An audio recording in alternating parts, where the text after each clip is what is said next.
Sister Sasirekha గారికి, అలాగే అమ్మగారికి, మిగతా వేదికను అలంకరించిన పెద్దలందరికీ కూడా అభినందన తెలియజేస్తూ, మిత్రులారా, మీరు ఈరోజు చూస్తూ ఉన్నారు, శశిరేఖ మేడం గారు ఒక లెక్చరర్ జాబ్ను వదిలిపెట్టేసి ఈ యొక్క పాఠశాలను ఏ విధంగానే సరే ఇక్కడ ఉన్నటువంటి విద్యార్థులందరినీ కూడా మట్టిలో నుంచి మాణిక్యాలను తీసి నేను చూపిస్తానని చెప్పి శపథం పట్టుకొని ఈ యొక్క పాఠశాలకు వచ్చారు.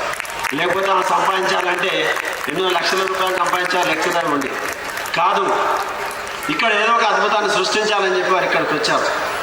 మాతోటి ఎప్పటికి కూడా కాంటాక్ట్లో ఉంటూ ఉంటారు, అనేక విషయాలు చెప్తూ ఉంటారు, మాట్లాడుతూ ఉంటారు. ఇంకా నా పిల్లల్ని ఏ విధంగా అభివృద్ధి చేయాలి, ఎప్పటికీ అదే తపన.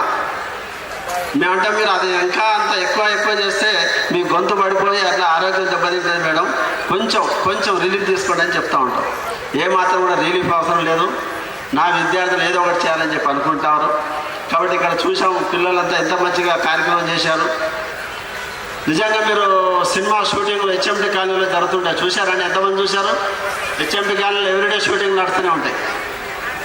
మేము కూడా మార్నింగ్ వాకింగ్ 4 o'clock వెళ్తాం, షూటింగ్ అవుతుంటే ఒక పాట రికార్డింగ్ చేయడానికి డే అంతా పడుతుంది, నైట్ అంతా.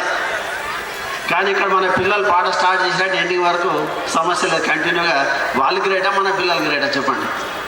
ఆ విధంగా మన పిల్లలు తప్పిస్తున్నటువంటి శశిరేఖ మేడం గారికి ప్రత్యేకంగా ధన్యవాదాలు తెలియజేస్తూ, మీరందరూ కూడా ఆ నమ్మకంతో ఈ యొక్క బడ్జెట్ పాఠశాలలో మీ యొక్క విద్యార్థులను, మీ పిల్లలందరూ కూడా ఇక్కడ జాయిన్ చేసి ఆ నమ్మకాన్ని ఉంచినందుకు ప్రత్యేకంగా మీ అందరికీ ధన్యవాదాలు తెలియజేస్తూ నేను ముగిస్తా ఉన్నాను.